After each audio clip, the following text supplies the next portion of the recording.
You're listening to a Frequency Podcast Network production. As I record this, it's been raining for 36 hours or so in Toronto. It's going to rain for another day, they tell me. And so what, right? That's spring.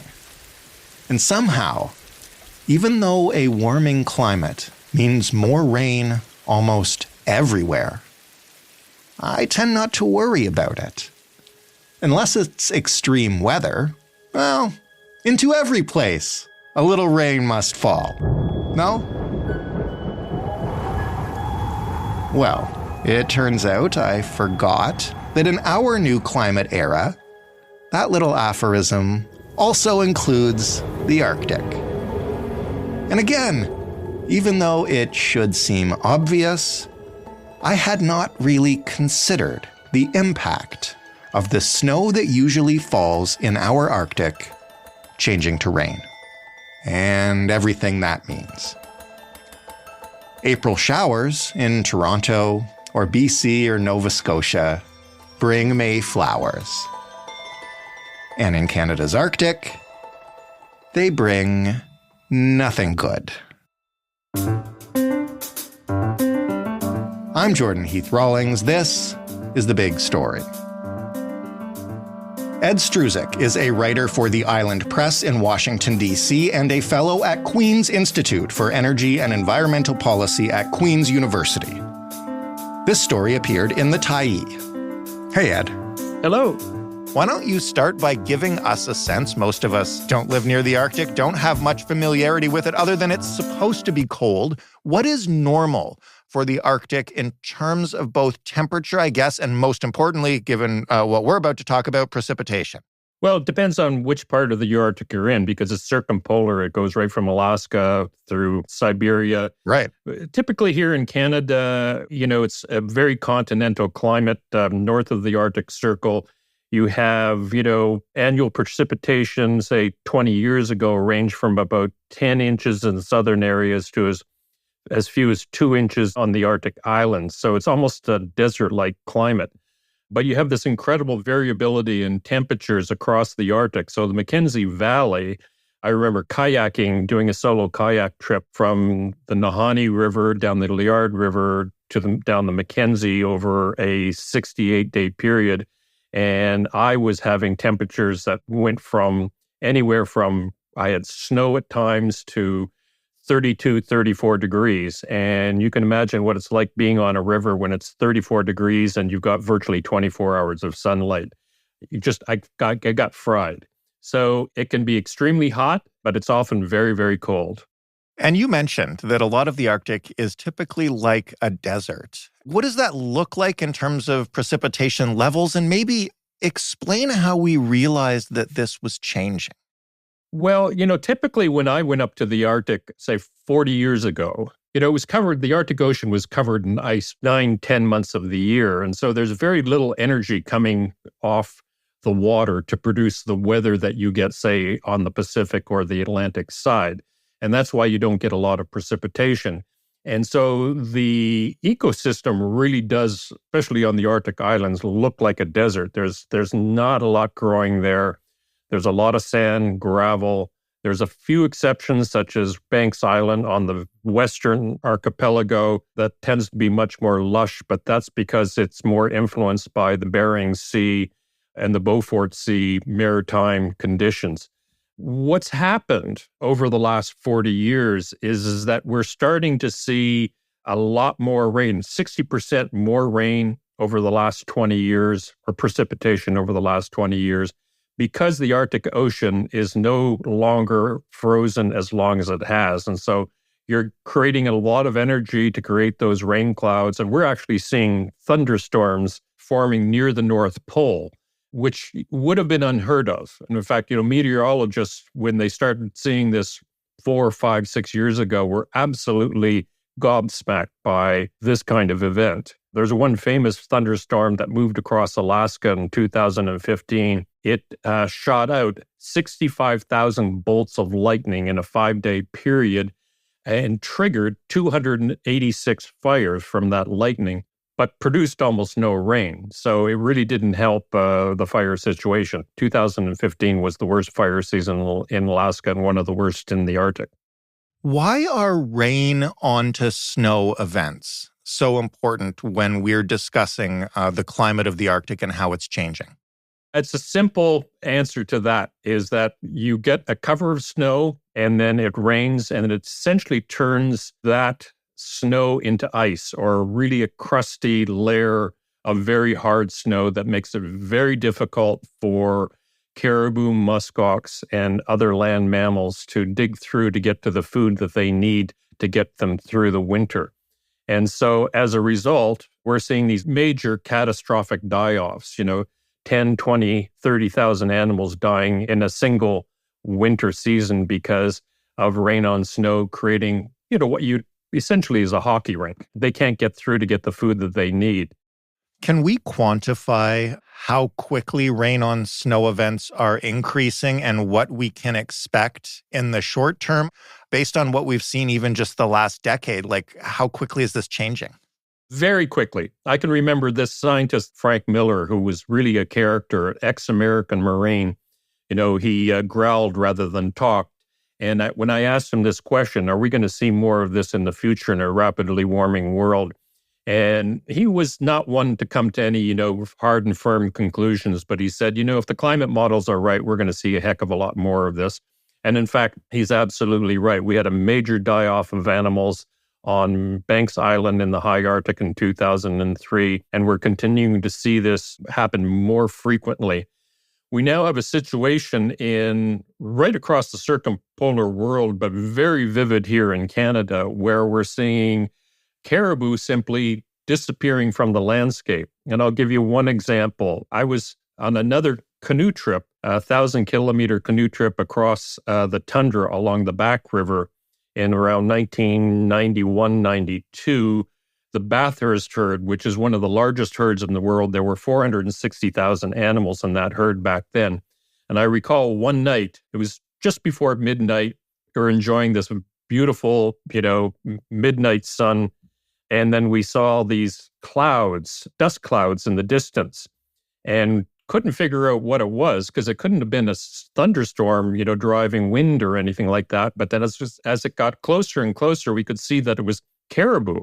And I think driven by both predators and by bugs, which are just massive. And they were just on the move, heading into the wind to get away from the bugs towards our camp.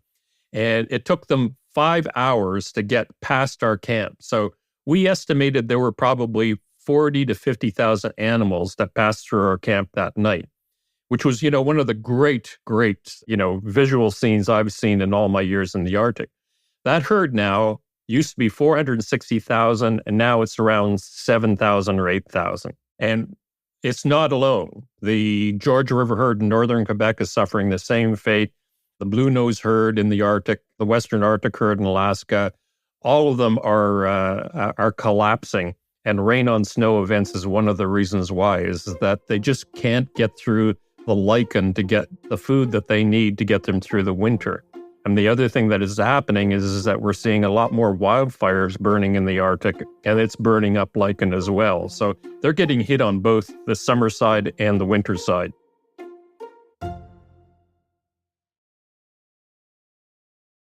How might this change in the weather, more frequent precipitation, as you mentioned, more fires during the summer, change our own approach to the Arctic and how humans interact with it, deal with it, how we live there? I tell people whenever I'm called upon to speak is that the old Arctic that, most of our acquainted with and still hanging on to is disappearing very, very quickly. That part of the world is warming 3-4 times faster than the rest of the world, and a new Arctic is unfolding, one that is completely different from the one that we are hanging on to. And it's impacting the livelihoods of the indigenous people who live north of the 60th parallel. Most places they can no longer hunt caribou. Muskox now are in decline because we're now seeing disease taking its toll on mammals. The polar bear population in the southern and western Hudson Bay areas, the polar bears are getting thinner and smaller, and they may well, disappear within the next 20 or 30 years. So all of these iconic images that we have of the Arctic are also are disappearing. But one way that is affecting us in a real world, truly understandable way is what's happening to the Arctic Ocean. Before it was frozen for 9, 10 months of the year, and now it's becoming more of a warmer, open body of water. And it's now creating the energy you need to have those thunderstorms. And it's affecting our weather in the south in the same way that El Nino and La Nina are affecting our weather, from the South Pacific. And it does it in this way, is that you think of the jet stream, which manufactures our weather and then drags our weather from west to east. It is dependent on the temperature difference between the Arctic and mid-latitudes. And so the bigger the difference, the stronger the jet stream. But because the Arctic is getting warmer, that jet stream is becoming really wonky and getting weaker, and you're getting these loops. And so it's the reason why we're seeing hot weather not being dragged away from BC in the summertime, and instead we have these heat domes. And also, on the other hand, why we're seeing these atmospheric rivers coming in from the Pacific and dropping just a shitload of rain on BC and not being dragged, because the jet stream is just too weak and wonky to be able to move it the way it did in the past. I'm fascinated by what you mentioned about a new Arctic unfolding. How would you describe the new Arctic? Well, the new Arctic is one where it is no longer as frozen as it used to be. We also have to understand that means that the land that most of the people live on is actually frozen permafrost that goes deep, up to 100 feet, 300 feet deep. It's just a lot more ice than it is soil. So if you think about it, once that ice melts or thaws out, things start collapsing. And we're seeing these major landslides, major collapses along the tundra. The other thing that we're seeing, I think that, will really resonate with a lot of kids is that polar bears, their habitat is disappearing because a polar bear, 90%, 95% of its diet are seals. And they're specialists. They have evolved from being a brown bear to a polar bear with the focus simply of being able to hunt seals. And so they can't hunt seals where there's open water. And so they have to fast longer and longer during the ice-free season. And so that means that those bears on the southern end of the range in western Hudson Bay and southern Hudson Bay are really having a tough time adjusting to this new Arctic unfolding. And we also have beluga whales and narwhal, which are quintessentially Arctic whales that are now getting tricked into staying in the Arctic longer than they should. And so what happens is that, they get really warm weather in September. The ocean is still not frozen, and they're not heading back to Greenland to safe haven. They're just sticking around because they're thinking, well, things are fine. And then suddenly you get this deep freeze, and then they get surrounded by ice, and their pool of water gets smaller and smaller. And you can have as many as 600, 700 whales that simply die because they can't breathe. They can't travel under the ice far enough to get into open water. And the other thing that's happening to the narwhal and the beluga whales is that we have now orcas, killer whales, that used to fear ice because they cannot travel underwater for a long period of time. So they always stayed away from the Arctic. Now that the Arctic is opening up, they're moving into the Arctic, and they are now preying on those beluga whales and narwhal. So you can see this cascading effect that is happening, that in the future, the polar bear may no longer be the king of the Arctic. The king of the Arctic may be the killer whale. What, if anything, and I realize, climate moves in terms of eons. So I'm asking, in the short term, practically, can we actually do about this to make the Arctic safer, to protect some of these animals, to change the way we live? Or are we now, sadly locked in enough that we have to tackle the big climate crisis and then hope with time things normalize?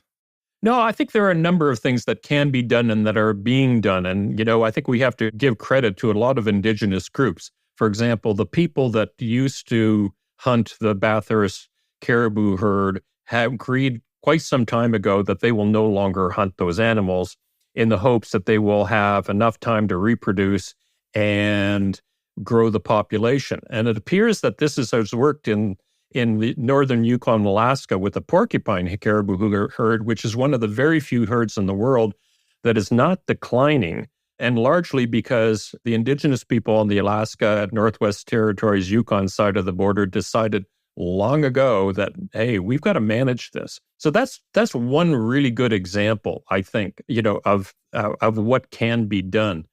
I think the other thing is that we've got to appreciate that their landscape is changing in many ways. And so their transportation networks are being disrupted. Roads are collapsing, what roads that they do have. And we've got to figure out some way of ensuring their food security. We can no longer depend on getting, for example, food down the Mackenzie River because barges are getting stuck. The Mackenzie River is, in this period of drought and extreme climate change, is now getting shallower. And so those barges that bring in fuel and food to those very remote communities can no longer get there. So we have to figure out, ways of adapting to these changes. And I don't think that we're doing it enough. I was just talking to someone earlier this morning about the fact that the Indigenous people have self-government in the North and First Nations as well across the rest of Canada. What they don't have are the financial resources in most cases to make the necessary changes that are needed. We still have a federal system which essentially controls the purse strings, and somehow we've got to figure out a way of transferring some of those financial resources to those self-governing systems in a much more efficient way, the same way that we share resources between the provinces, the way Alberta gives money to the rest of Canada, that, the Maritimes, for example, that, have shortfalls. So I think we've got to include this. So there's endless number of things that we can do that we're not doing or we're not doing fast enough. Ed, thank you so much for this. I'm glad that there are some things that we can do and we can keep doing. In the long term, we are locked into a certain amount of change in the Arctic now, right? I know we're locked into like 1.5 degrees at least, and that's worse up there. We are. I mean, we can't turn back the clock, but we can certainly, think long term and understand that, this way of living is no longer sustainable. If wildfires and flooding in the South hasn't persuaded us now, just wait 5 years and you're going to see things are getting worse. As I give talks on wildfire, for example, and I say since 2003, almost every year, something happens that surprises scientists and society. So at some point, there's got to be this wake-up call where we just understand that business as usual is not going to be successful. We have to start living in a different way. Thank you again for this. It's really informative, and thanks for all your work. I appreciate this.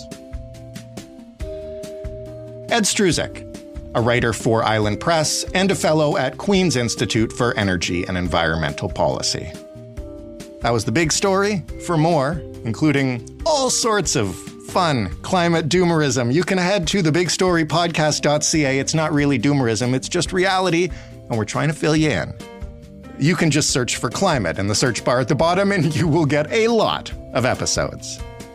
You can suggest that maybe we do less of these episodes, or maybe we should do more of them by giving us some feedback. The way to do that is by sending an email to hello@thebigstorypodcast.ca or by calling and leaving a voicemail at 416-935-5935. Thanks for listening. I'm Jordan Heath Rawlings. I hope it's not raining where you are. We'll talk tomorrow.